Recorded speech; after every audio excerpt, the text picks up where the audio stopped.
So we've seen how to create a box to put a number. And maybe you'd agree that it really doesn't take us too far towards being able to actually work with data. The type int is pretty humble. Being able to only store whole numbers doesn't seem very useful. It turns out in programming we need those things a lot. And there are times when we'd rather not bother with real valued data, numbers that could contain a decimal point and positions afterwards. But we obviously do need real numbers sometimes, so we should talk about that. And we also need to consider the fact that the way computers store data is inherently sort of finite. If an integer variable really could store any whole number, that means it could store a whole number that had 20 billion digits, which doesn't make very much sense. There has to be some limit. And I've posted some notes that talk about this because I know that me talking about it or writing code may not be enough. So I've posted some notes. You can go take a look at it. It turns out that the normal integer type, so we'll start off this exercise here, create an integer variable called I. Well, it sounds good. Int I. The normal integer type, int, can store, and this is just a rule of thumb because it could differ on machines, they can store numbers between about -2 billion and +2 billion.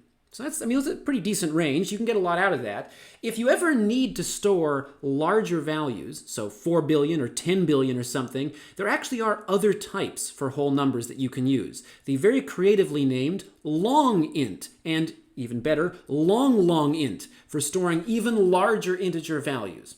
But for now, let's not worry about that. The notes talk about it. We might see it at the very end of the course. But really, it turns out -2 billion up to 2 billion is pretty good. It's a pretty good range. But then there's this question, what about real numbers? What if I want to store 0.01? Well, it's a tough one. Obviously, I can't do that with an integer. And by now we should know, you shouldn't take my word for it. Let's actually try that out. Let's see what happens if I try and store 0.01. So you can see the tasks on the screen are saying we should store real numbers. But before we get there, let's make sure we can print out the value of I. The value, make sure I can spell too. The value of I is, and then we use %d. %d is what we use when the thing that we're printing is an integer value. And we will give I the value 6. One experiment you can try, and we have to be careful with it. I'll talk about it in a future video. One experiment you can try is, what if I never give I a value, but then later I ask to print out the value of I?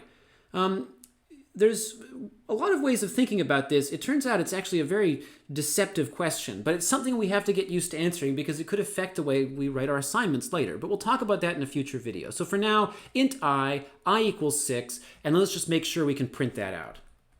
So I'll compile this, and then I'll run it, and the value of I is 6. So what if I try and write I equals 6.789?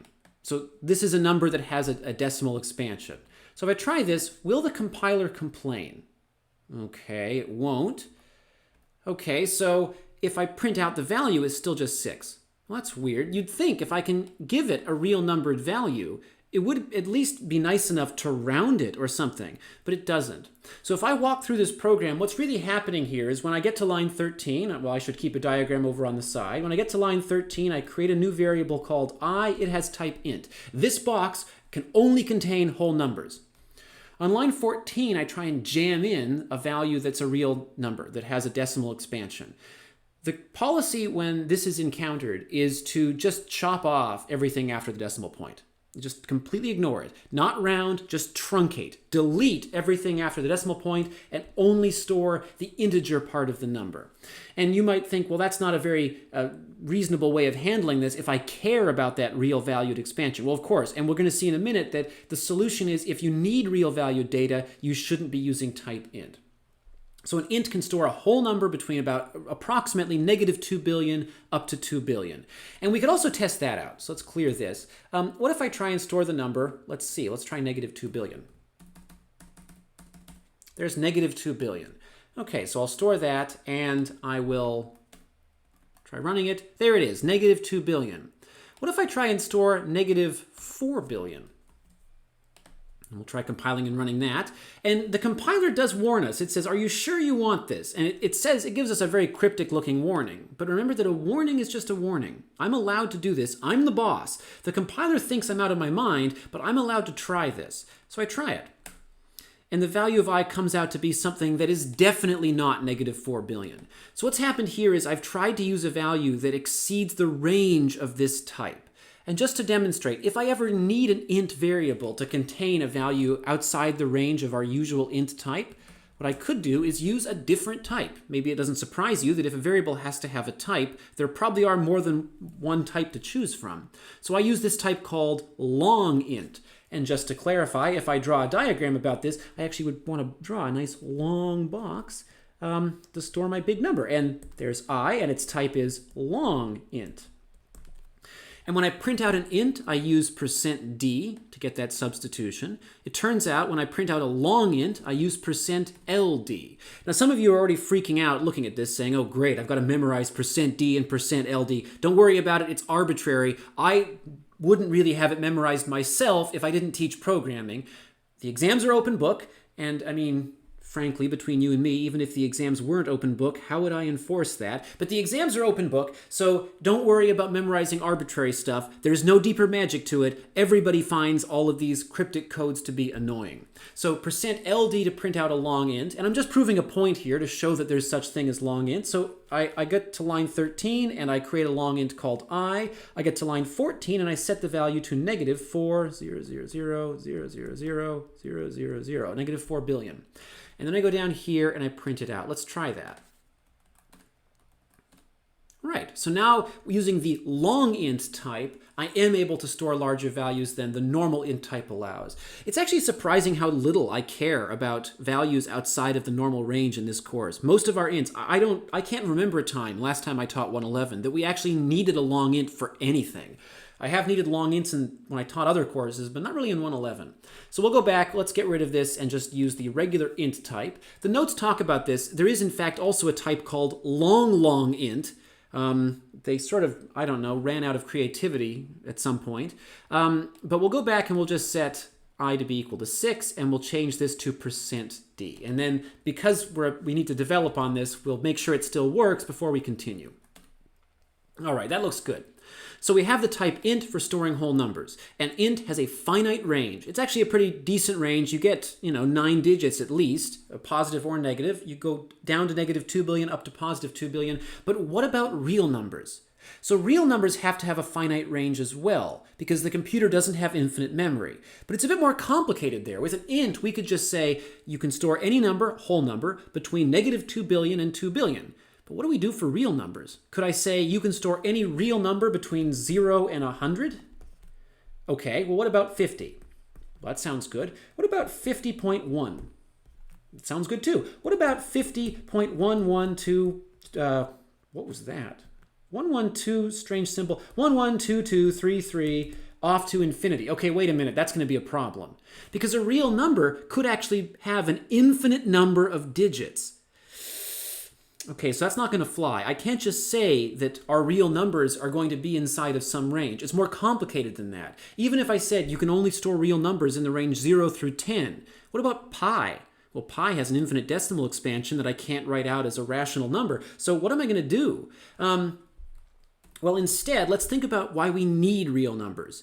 If you're using real numbers in a computer program in a scientific or engineering application, maybe it's because you're working with observations, with data, with something that has a specific number of significant digits. So what I could observe is that if I use the type int, I get at least 9 digits. If I want to come up with some clever way of representing a fractional component, so a decimal point, I could try a trick like this. And spoiler, this is actually not a very good idea. But I could try a trick like this. Suppose I want to store, make that bigger, suppose I want to store numbers with 9 digits, and I want to have a decimal point. Well, I could decide, how about this? We have 9 digits. You get 6 digits before the decimal point and 3 digits after. Always. Well, that would work pretty well. I mean, everything still works. I just have to make sure that I get 6 digits before, 3 digits after. And you would sit there and you would stare at that and you would say, okay, but I'm an engineer and I want to deal with, this number. Or I want to deal with this number here. Right? I want to be able to work with 10 to the negative 3 or maybe 10 to the negative 10. Instead of just caring where the decimal point is. What I really care about in an engineering setting or a science setting is I care about how many significant digits do I get. So this scheme doesn't really work very well. Instead, we like to use a scheme that tells us we get a specific number of significant digits, and the decimal point can go anywhere. So the first type we're going to meet gives us, on average, so rule of thumb, 7 significant digits. In some cases you could get more, but in an engineering setting you should always assume you get 7 and no more than that. So here's a number that has 7 significant digits. And the gimmick is, where the decimal point goes is nobody's business. The decimal point could be here, the decimal point could be over here, or the decimal point could be all the way over here. You get 7 significant digits, and everything between the decimal point and your digits is just a 0.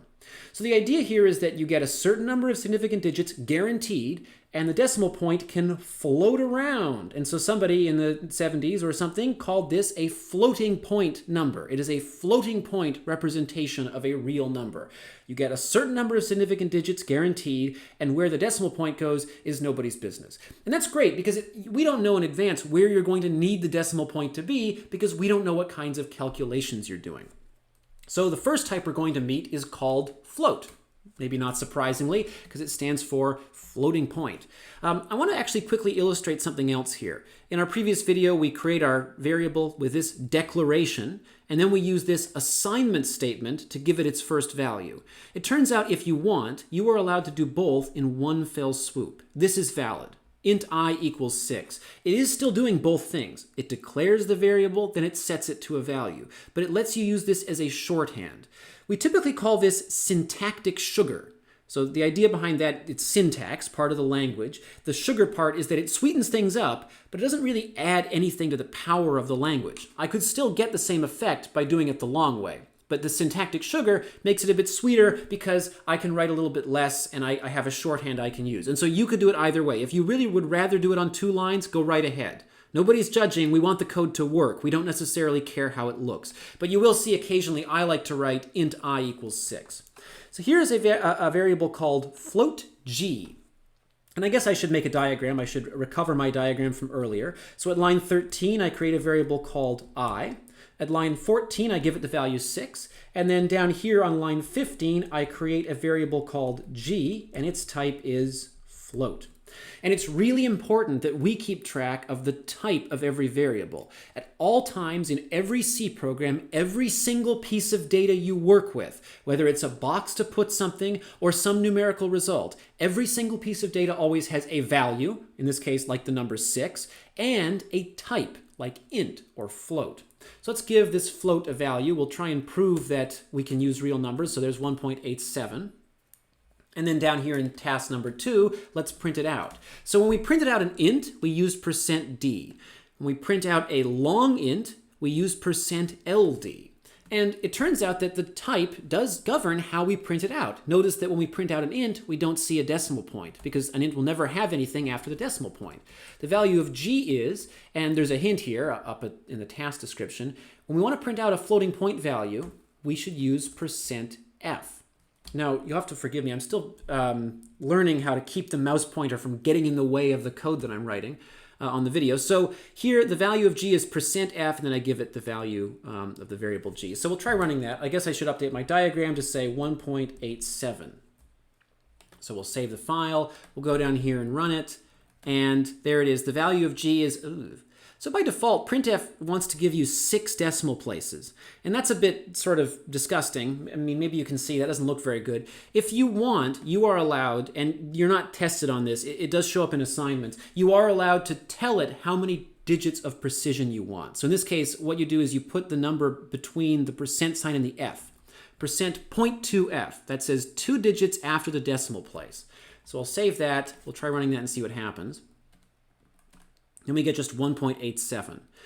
Suppose I only want 1 digit before the decimal place. Now, on the side, suppose I ask you, a human, I say, here is a number with 2 digits of precision. Could you please give this back to me with only 1 decimal place? What would you probably do? In a scientific or engineering context, if I say, here you have 3 significant digits, could you please give me only 2 significant digits? What you would probably do is you would take that and you would round it off. So that becomes 1.9. And that's what printf does. We saw earlier, printf does not, or the language does not attempt to round anything when we go from a real number to an int. But when we're working with real numbers, we obey all the same conventions that you would expect from real numbers, like when you decrease the number of significant digits, you round. So I'll try printing that off. We'll do %.1f. And there we go, it's 1.9. You could even do %.0f to have it round to the nearest whole number, but I'm not going to worry about that. So the type float gives us 7 significant digits. And you might notice we don't actually need that many significant digits in a lot of calculations, but 7 does seem a bit small. And maybe you're already thinking about this, but maybe you should ask, okay, so this gives me 7 significant digits. What happens if I try and print the number to, I don't know, 15 decimal places? Let's try that out. And we can notice, okay, I get 1.870, that's 4, 5, 6, 7 significant digits. So in my 7 significant digits that I got, I do have the number 1.87. But all of this junk afterwards is apparently just random garbled mess. So what's happening?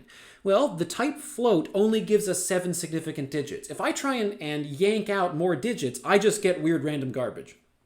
So what's the solution? Well, the solution is just like when you use int, if you need more range. If you need more range in a real value, you should use a different type. So with int, I would go from int to long int. For some reason, for float, I go from a floating point number to a double precision floating point number, which is type double. So type float, maybe I'll write this up. Float is 7 significant digits. And where the decimal point goes is nobody's business. The type double, you can assume that you get always 15 significant digits.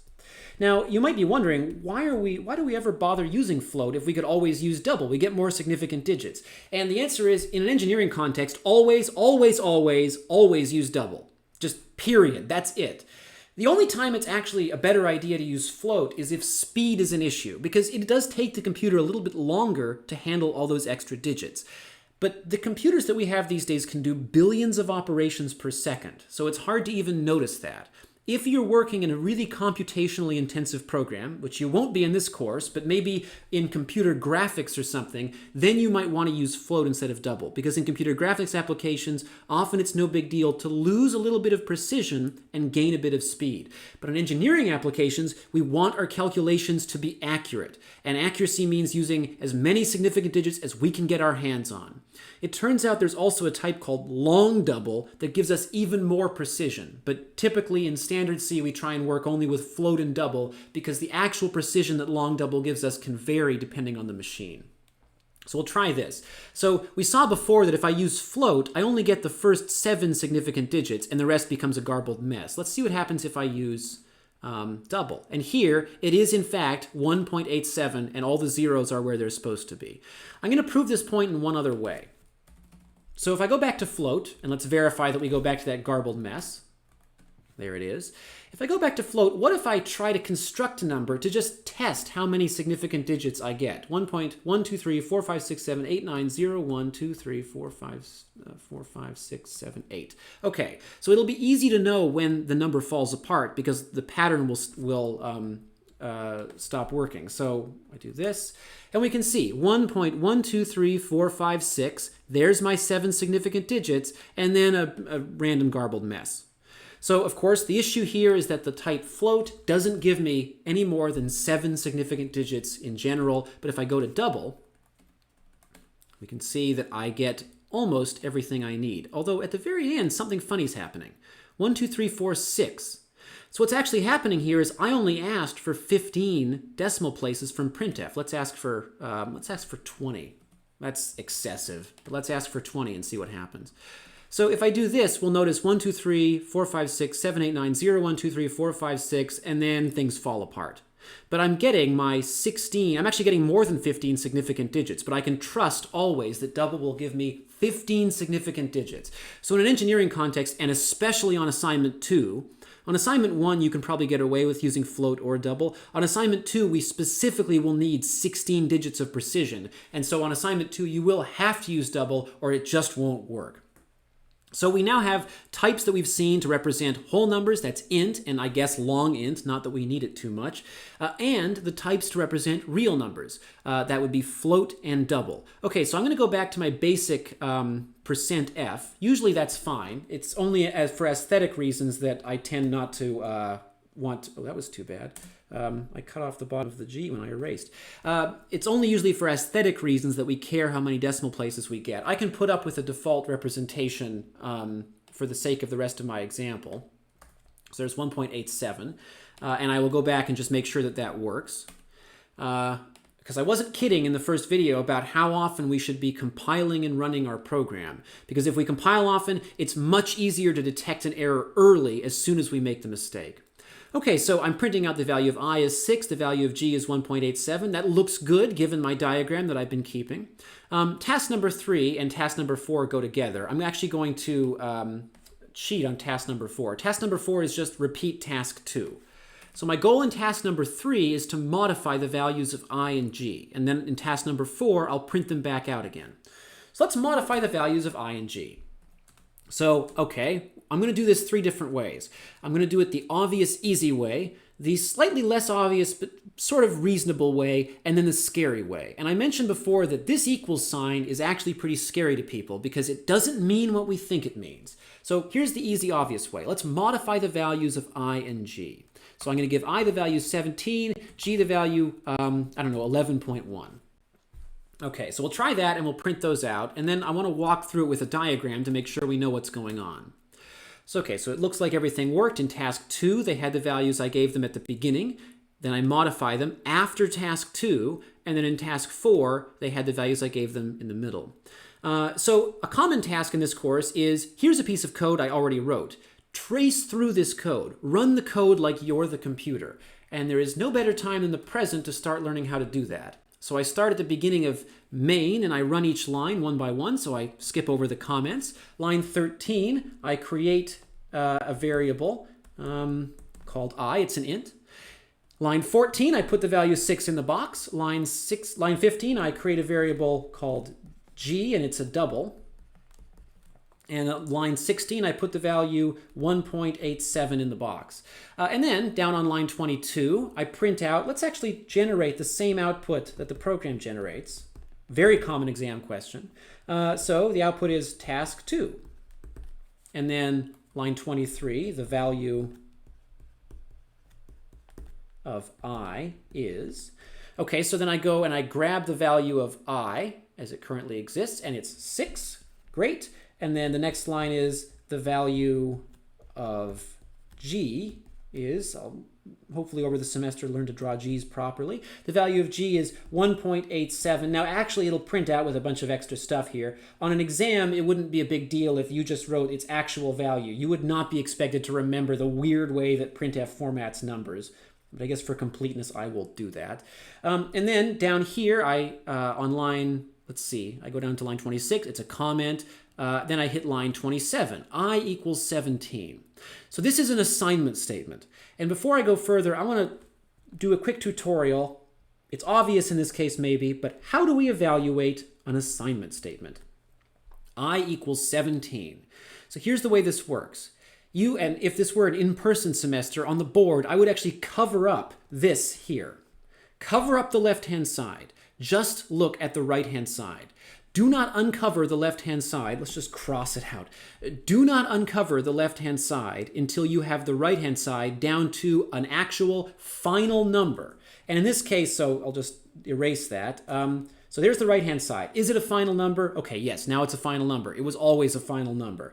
Once you have a final number, take that number and put it in the thing on the left. So the thing is I, so I take I, and I take the value 17, and I put it in the variable I. So just to summarize here, when you have an assignment statement, you do the right-hand side first, you don't even look at the left-hand side, and then when the right-hand side is done, you take that number and you put it in the thing on the left. and you're thinking that sounds really unnecessary for this bill, it's obvious I put the number 17 in the box, you trust me, in a couple of weeks you will realize why it's so helpful to think about it in such small steps. Okay, so that's one thing, and then I see the statement g equals 11.1, and I do the same sequence of steps. I look at the right-hand side until it is a final number. I don't even touch what is on the left. Okay, but it is a final number already, so now I can go and I can erase what's there, and I put in 11.1. And notice how once I do these modifications on each line where they occur, it's really easy for me to know the value of every variable in my program. It is dead easy. I never have to think. I never have to keep track in my head of the value of anything. The diagram does the work for me. So I keep walking through my code, and I get down here, line 32, I print out task 4. And then line 33, I print the value of I is, and I go look at the value of I, it is 17. I do no thinking. And then the next line, line 34, I print the value of G is, and it is currently 11.1. And I guess there are a bunch of gratuitous extra zeros there. There they are. And so I have traced through this code, and I wanted to prove that you can duplicate everything the computer does. And if you use this style of diagram, you don't accidentally do any more work than the computer does. The biggest mistake people seem to make when they trace code is their human brain generalizes a bit too much. It does more work than the computer actually does. So the diagram helps us not accidentally jump to conclusions. Okay, but what was the point of task 3? We already know that I and G are places to put stuff. Why did I have to prove this point in such high detail? Well, it has to do with those rules for the assignment statement. So let's try instead this. I equals, okay, well, I could do something like this. I equals 6 plus 10 times 5. And we saw already, I am allowed to perform arithmetic operations if I want to, and then assign the result to a variable. I just want to mock that up, so I'm going to clear this. And suppose that our value of I, I'm going to redraw the box for I, the value of I at this step is 6. And I want to run the assignment statement I equals 6 plus 10 times 5. So how do I do this assignment statement? Okay, step 1, I ignore the left-hand side. I don't even look at it. Okay, step 2, I work out the expression, and I obey the usual order of operations that you're used to. You're allowed to put parentheses in an expression, but if you don't, then the order of operations follows what you've known all your life, or what since grade 10 algebra, whenever that was. And so we say, okay, 10 times 5. That's the operation that comes first, because multiplication comes before addition. 10 times 5 is 50. 50 plus 6 is 56. And then we bring back that left-hand side. So I'm going to do that. So I equals 56. And then I go up here and I put 56 in the box. And again, it seems like overkill to have to do it that way, but it's a big deal because there's a thing we're going to see in a minute that really can make a mess for a lot of people if we're not following those steps. Okay, so I'm going to get rid of that. And let's change G here to, how about this? I plus 4. And if we go back over to our diagram, we might remember that at this point in our code, the value of G was 1.87. And on line 28, I say G equals I plus 4. And I'm going to talk in another video a lot about what we do with types as we perform arithmetic. So an example is, if I take an int and I add it to an int, what do I get? And it shouldn't surprise you, you get an int.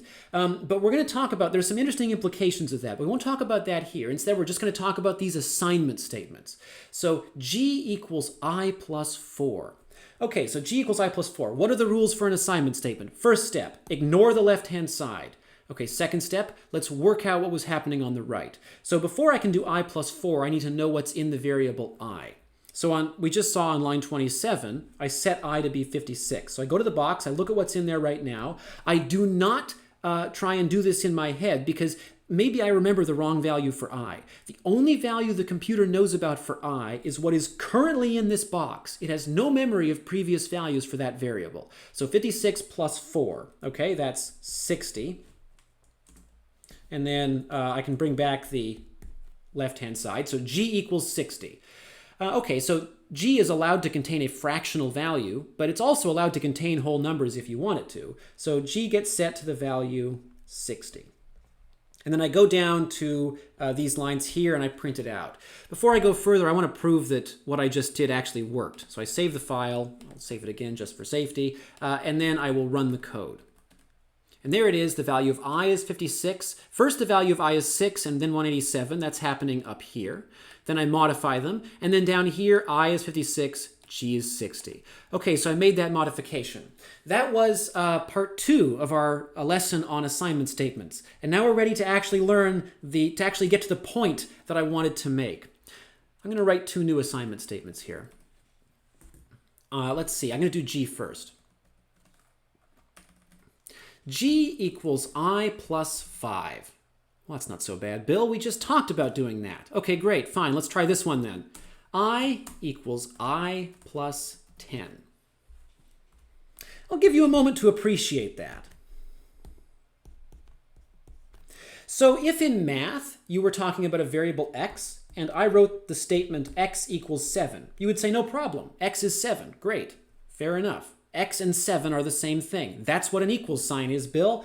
Okay. If in math I ever wrote this, x equals x plus 7, you would say I'm out of my mind. X can't equal x plus 7. X is x. How can x be itself plus something else? And you're damn right. In a math course, that makes no sense. And then you might be asking, then how come I'm allowed to do this on line 28? And the answer is the equal sign here doesn't mean what you think it means. Remember that every time we see an equal sign in a program, we're not stating a relationship that's universally true. I'm not saying x is equal to itself plus 7. I'm saying do something. I'm telling the computer to do an operation and take the result and put it in a box. It doesn't mean the same thing as an equal sign does in math. And that's one of the reasons that those rules for assignment statements really make this headache go away. So I equals I plus 10. Well, let's set our diagram up and trace the code again from scratch and see if we can do something with that assignment statement. Okay, so at the beginning, up at the top of my code, I create I set the value of I to be 6. I set the value of I to be 6. I create G, I set its value to be 1.87. Okay, we've been here before. I print out those two things, and then I set G equals I plus 5. I guess I should do this assignment statement too. G equals I plus 5. So what's the first step? The first step is I, mentally at least, cover the left-hand side. I completely ignore what's on the left, and I work out the right-hand side. So what's the right-hand side? The right-hand side, well, I is equal to 6. What is 6 plus 5? That is 11. So I take the value 11, and I store it in G. I erase this value and I store the value 11 in G. And then while I was doing that, somehow this got pasted on top of itself. So that's a bit scary. Okay, so I've gotten through this first assignment statement here. And now the one that's scaring us. I equals I plus 10. Okay, so what are the rules? The first rule is I ignore the left-hand side. You might notice, if you ignore the left-hand side, I plus 10 is not so scary. Okay, so what's I plus 10? Well, the value of I is 6. And 6 plus 10 is 16. And now that I've done the right-hand side, now I can bring back I'll just erase some of this garbage. Now I can bring back that left-hand side. I equals 16. What's no big deal? I equals 16. Go put the number 16 in the box. Okay, problem solved. And then I go down here and I print out. I equals, the value of I is 16. The value of G is 11. And there they are. So the rules for assignment statements are universally enforced, and I can't stress this enough. In November, we're going to see weird code that we don't know what to do with, where remembering the rules for assignment statements, do the right-hand side first, then store it in what's on the left. Those rules will save our bacon in October and November as much as today. And although it's really scary to be looking at statements that say x equals x plus 10, if we follow the rules for assignment statements, namely if we ignore the left-hand side, work out the right-hand side until it's a final number, and then bring that left-hand side back, then we can work out the expression. It's really only that equals sign that's actually causing us all that heartburn. Now let's just get rid of this stuff here. You might notice my eraser tool for this drawing program is sort of ridiculous. I have to erase things in the form of a rectangle. So what we've seen today is the existence of this type double as well as the type float, the ability to modify variables using assignment statements or complicated expressions. We already know that we can put arithmetic expressions both on the right-hand side of an assignment statement or inside of the call to printf, and we'll come back to that a few times in the near future. But we've got one more task, which is to break some stuff. So let's break some stuff. I want to do that up here around tasks 1 and 2. So what are some things I can break? Now, the first thing that you might have to worry about is, as a programmer, it's easy to get confused and make a typo.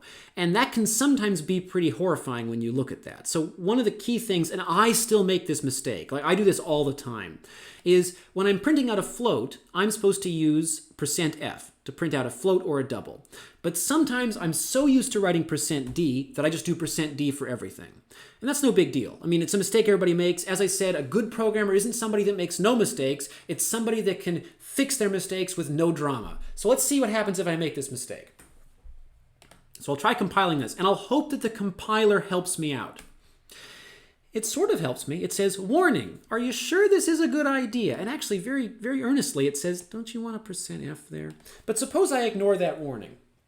We know that a compiler warning isn't a requirement. It's giving me a hint, but I'm allowed to ignore it. So what if I run the code anyway? The value of I is 6. The value of g is something ridiculous. So what happened? Well, what happened was g is not an int. G is a double. But when you tell printf %d, it expects you to hand it an int. So I told printf, here's an int. I used %d. Here's an int. And then I handed something that is definitely not an int. And what's printf supposed to do? Well, printf is very friendly and it wants to impress me, and so it takes this horrifying mess I've handed it and it pretends that that's an int. And it mashes it into the form of an int and it comes out with this mess. And I can't blame printf for this. It's doing its best. And the issue is, this is my mistake. And often when you see a program horribly misbehave, the issue is a very simple typo. And the very first thing you should check is make sure your printf statements look good. And of course here, I need to make sure I've used a %f instead of a %d. And it's one thing about C that's a bit frustrating. Other languages don't tend to have that issue. It tends to be easier for other languages to know what type they're working with at each step. Okay, so now I'm back to what I had before. That's one way I could break something. The other way is the converse problem of I accidentally print something as a float when really it's an int. And so we'll try that. This is a bit less exciting. It still gives me a warning, which is maybe a sign I should go and fix that. And in this course, although you can in theory ignore warnings out there in the world, you do get marked down if you have compiler warnings when you hand in your assignments, because it's expected that, if you get the warning, you should go fix it. And I do this, if I try and print an int as if it were a float, like I'm doing here, then usually it just comes out with a 0. But notice how it's a 0 printed out like a float. That should be the first sign that I need to go and inspect this a little bit more. Okay, so that's one thing. Another way you could break something, and I talked about this a little bit earlier. Whoops, I guess I broke something by not saving the file. Another way you could break something is you could exceed the range available in the type. So here we have int I, and we saw already that ints can go between 2 billion and negative 2 billion. So what if I set I to 2 billion? So that's 9 zeros. So I think that's the right number of zeros. So we'll set it to 2 billion and see what happens there. We already saw a little while ago, and it turns out that the actual range is a little bit bigger than negative 2 billion to 2 billion. It's a power of 2. It's not just 2 billion. But as I said, rule of thumb, think 2 billion and negative 2 billion. We saw earlier that if I exceed the range, I get some weird junk because the variable can't store something. What if I exceed the range by doing an operation? So I equals 2 billion. Can I store 2 billion in an int? Absolutely. Can I store 4 billion in an int? No, I can't do that. But what if I get 4 billion in there by some unconventional means, like I equals 2 billion times 2? And in this case, I am breaking the int type. And in fact, the compiler still figures it out. It says, warning, integer overflow. The word overflow means you're running off the end of the available range. And if I run this, as you can see, I'll just get a completely arbitrary, meaningless value. And what's happened there is that I have such a large positive number that the number wraps back around to negative numbers. And of course, that's meaningless. If I ever see that, if I'm expecting a positive number and I see some meaningless negative number, the first thing I should inspect is my print statement. The second thing I should inspect is, are the types I'm using being sufficient. So 2 things to think about between this video and the future. The first thing is, can you see if you can figure out what the actual range is for a float? So we know already that a float gives us 7 significant digits and a double gives us 15. But maybe there is a number so big that even with only 1 significant digit, it doesn't fit in a float. That's a thought experiment. It won't be tested on that, but that's a thing to play with.